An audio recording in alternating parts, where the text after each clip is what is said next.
할렐루야. 오늘 시간에 같이 우리 은혜 받을 말씀입니다. 은혜 받을 말씀은 계속해서 사도행전 19장 13절로 말씀부터 16절 말씀입니다. 13절 말씀부터 16절 말씀 우리 한 절씩 읽으면서 같이 은혜를 나누겠습니다. 이에 돌아다니며 마수라는 어떤 유대인들이 시험 삼아 악기 들린 자들에게 주 예수의 이름을 불러 말하되 내가 바울이 전파하는 예수를 의지하여 너희에게 명하노라 하더라. 유대 한 제사장 스게와의 7 아들도 이 일을 행하더니 악기가 대답하여 이르되 내가 예수도 알고 바울도 알거니와 너희는 누구냐 하며 악기 들린 사람이 그들에게 뛰어올라 눌러 이기니 그들이 상하여 벗은 몸으로 그 집으로 도망하는지라. 아멘. 사랑이 많으시고 은혜가 풍성하신 아버지, 은혜와 사랑을 주님 감사합니다. 하나님께서 우리를 사랑하시고 간밤도 주님 은혜의 장중에 저희들을 하나님 붙잡아 주시고 또 하나를 허락하시사 하나님이 새벽에도 주님을 또 찬양하며 하나님 말씀을 읽고 전하고 또 받고 먹기를 원합니다.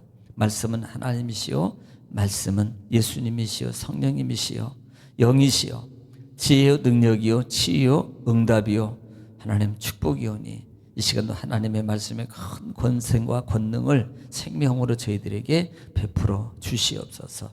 이 시간도 함께 하심을 주님 감사하며 예수님의 이름으로 기도올리옵나이다. 아멘. 할렐루야. 오늘도 하나님은 여전히 말씀을 통해서 우리에게 말씀하십니다. 그러므로 하나님 말씀을 받을 때 우리가 자세가 중요한데요, 내가 하나님 앞에서 하나님의 음성을 듣는다는 자세로 여러분 샴마 하면 신명기 28장 1절로 14절의 말씀입니다. 내가 들어가도 복을 받고 또 나와도 복을 받고 그 다음에 내 소유가 복이 되고 그 다음에 늘 하는 일이 형통하게 될 것이라는 말씀이 그대로 이룰 줄 믿습니다. 또 말씀이 선포될 때마다 우리가 꼭 화답해야 될 말이 있는데 그 말은 아멘입니다. 아멘. 아멘은 하나님께 영광을 돌린다는 의미고요. 또 아멘은요, 하나님 말씀이 그대로 이룰 줄 믿습니다라는 신앙을 소리내서 고백하는 겁니다. 또 아멘은요, 우리 마음의 기도의 소원이 담겨져 있습니다. 그러므로 여러분 말씀이 증거될 때마다 꼭 아멘을 화답함으로 여러분 말씀의 응답과 은총과 능력을 체험하는 여러분 되시기를 다시 한번 주의 이름으로 축복합니다. 자, 우리는 지금 계속해서 사도행전 말씀을 통해서 같이 은혜를 나누고 있습니다. 자, 우리는 늘 기억해야 돼요. 반복이 능력입니다. 꼭 반복하십시오. 예습도 중요하지만 반복을 꼭 하시기 바랍니다. 자, 지금 19장 말씀에는 그 위치가 3차 전도행이었고 그 다음에 에베소 지역이었고 그 다음에 또 하나는 이 에베소 교회의 특징이 뭐냐면 그들이 성령을 체험하지 못했다는 부분입니다. 왜 못했을까요? 여러 가지가 있습니다만은 사모함입니다. 여러분 사모함이 있다면요, 옆 동네에서 부흥회하면 가거든요. 그러니까 사모함이 그만큼 없는 거예요. 그냥 형식주의적인 신앙생활관 속에서 계속적으로 그냥 그렇게 살아가는 신앙의 모습입니다. 문제는 없어요. 변화도 없습니다. 그런데 체험이 없어요. 우리는요, 성령 체험하기를 날마다 여러분 사모하고 또 여러분 기도하고 간구하기를 주님 축원합니다. 그러면 성령께서 강력하게 역사해 주시는 걸 믿으시기 바랍니다. 또 체험하시기를 주의 이름으로 축원합니다. 자, 지금 바울이 그리고 회당에 들어가서 복음을 전가할 때 많은 유대인들이 비방했다 그랬습니다. 결국은요, 상당히 이것 때문에 복음을 전할 수가 없어요. 그래서 바울이 결단한 게 뭐냐면 우리가 너무나 잘 아는 두란노 서원을 통해서 약 한 2년 동안을 계속해서 그곳에서 복음을 밤낮으로 증거해요. 가르쳐요. 지금으로 말하면 신학교입니다. 신학대학교. 신학교를 통해서 그 다음에 많은 믿음의 사람이 훈련된 사명자들이 배충되었고 그 다음에 인근 에베소 인근에 지금 소아시아에 7 교회가 세워지는 그와 같은 큰 중추적 역할을 했던 장소가 이 두란노 서원, 그 바울을 통해서 그런 역사가 일어났습니다. 자, 그리고 지난 시간에는 자, 바울에게 하나님께서 하나님의 큰 권능을 행하게 하시니라 그랬어요. 자, 누가 해요? 하나님이 행하게 하시니라. 자, 누가 해요? 바울이 합니다. 그런데 누가 행하게 하시요? 하나님이. 그거 잃어버리면 안 된다. 꼭 기억하십시오. 바울이 중요한 게 아니고요, 하나님이. 그 다음에 뭘 통해서? 바울이 가진 손수건과 앞치마를 통해서 또 하나 기록하라 그랬어요. 손수건, 앞치마만 우리는 선호해요. 아이고 나도 손수건, 아이고 내가 저 손수건 나도 좀 해주지, 아이고 저 앞치마 나도 좀 해주지. 아니요, 앞치마가 주체가 아니에요. 여러분 하나님입니다.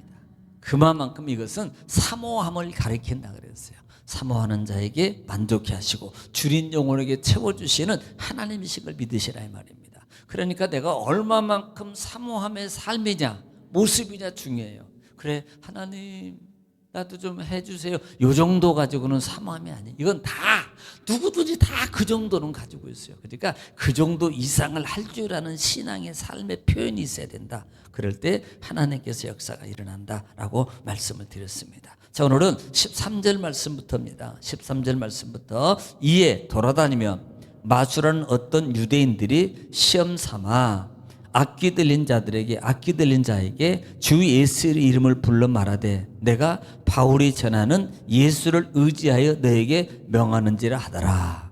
자, 지금 이게 뭘 말하냐면 사실 당시에요. 사실 이런 일들은 보편적으로 있었던 겁니다.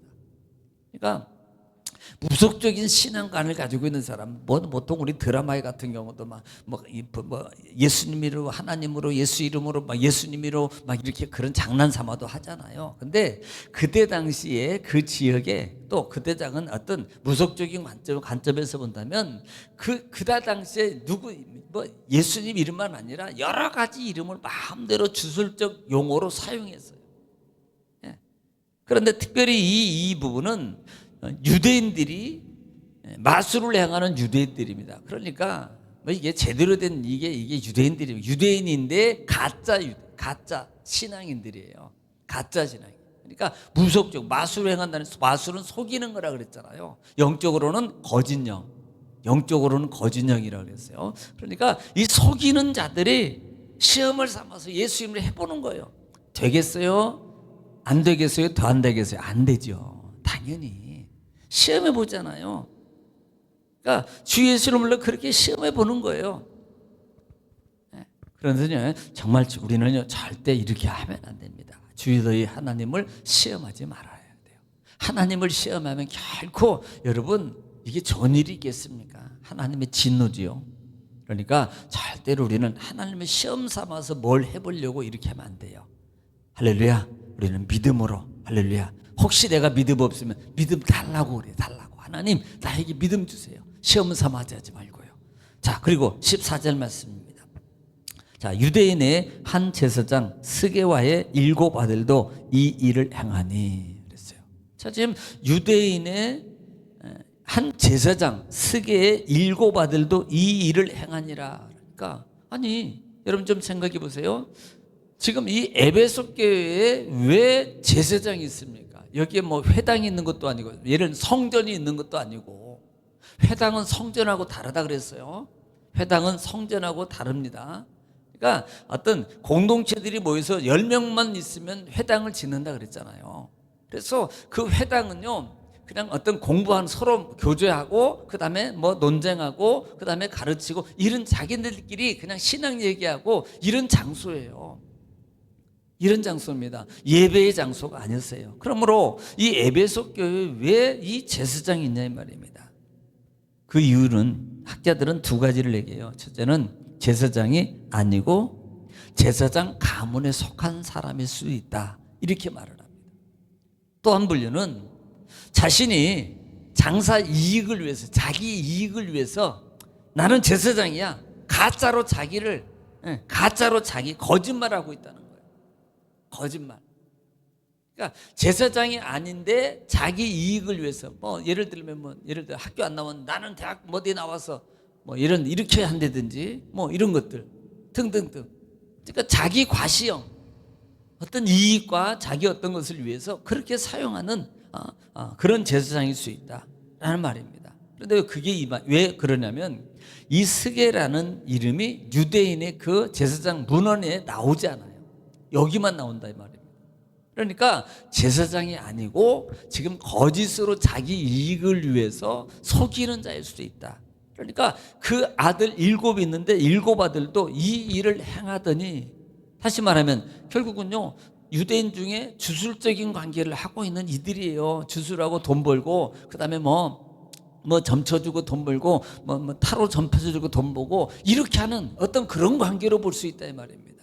그러니까 정통 유대인이지만 이들이 제사장 가문은 아니에요. 결국은 자기 이익을 위해서 거짓말하는 자들이라 이 말입니다. 마귀에 붙들려서 거짓말하는 자들이에요. 예.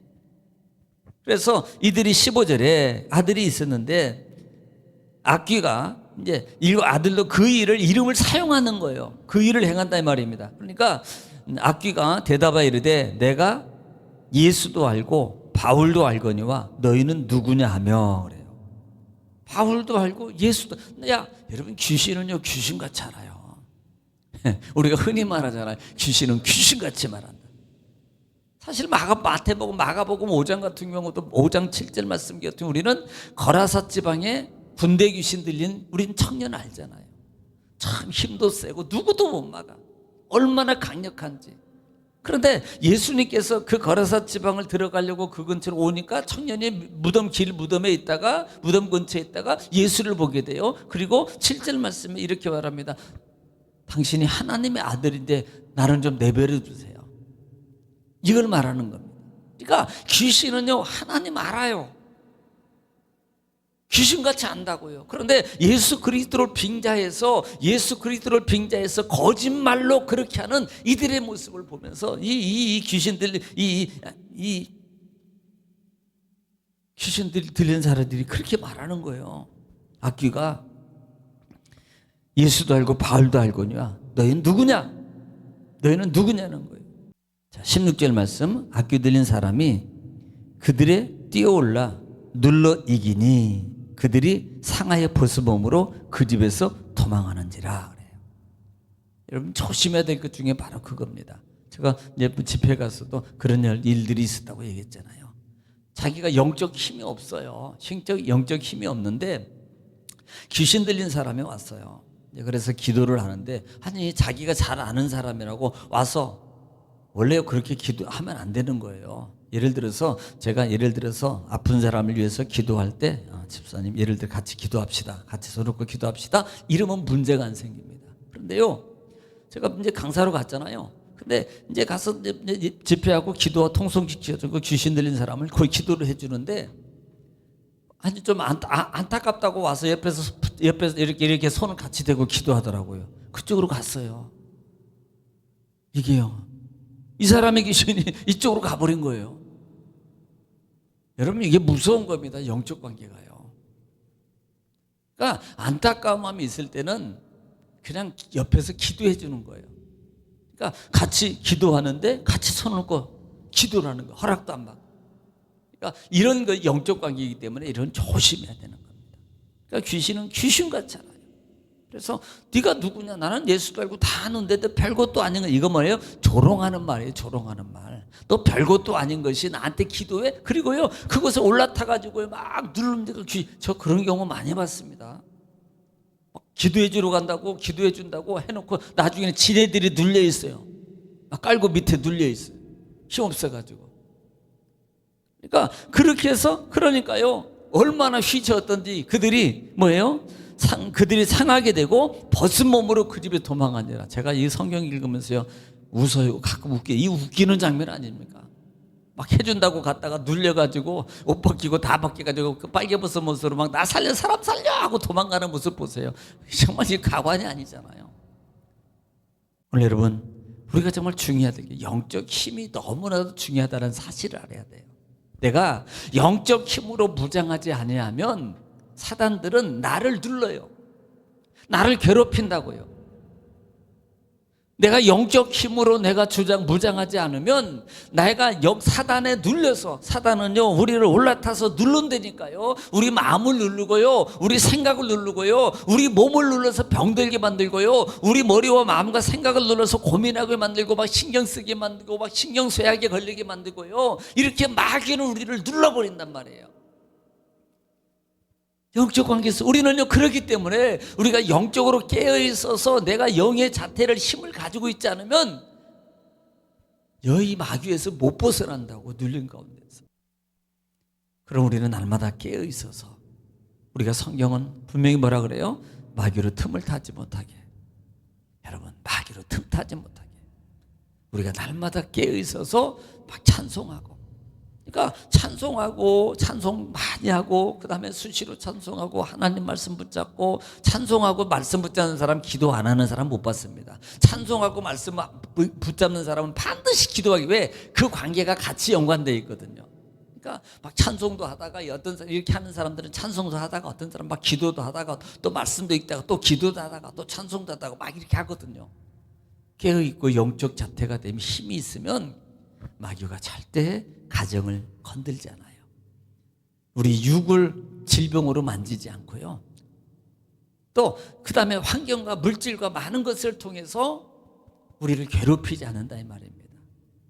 여러분 쉽게 말할까요? 괴롭힘 당하지 않으려면 영적으로 준비하세요. 영적으로 깨어 있으세요. 하나님 말씀 붙잡으십시오. 그리고 영적 깨어 있는 삶을 사십시오. 나는 깨어 있어 눈 떴다고 깨어 있는 거 아니라 이 말입니다. 내가 영적 삶의 행동을 하는 것이 깨어 있는 것이다.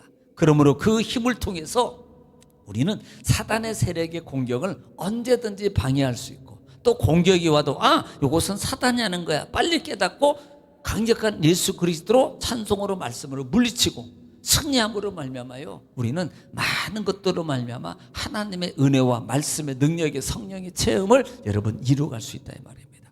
오늘 그런 여러분 또 성도 다 되시기를 주님을 축원합니다. 오늘 또 이 말씀을 붙잡고 하나님의 음성을 들으셨다면 오늘 시간에 말씀 붙잡고 기도할 때 특별히 나라 민족을 위해서 여러분 교회를 위해서 여러분 가정과 자녀와 사업장과 또 직장과 또 영적 여러 가지 문제를 놓고 이 시간에 주 안 부르시고 통성으로 하나님께 간절히 기도하겠습니다. 우리 다 같이 기도합니다. 주여 아버지 와라밤마 카바라바 사스네르 돌라바스 오레베메 케베레베 네르네 돌라바스 사스네르 케베 사스네르 아버지 와라밤마 카바라바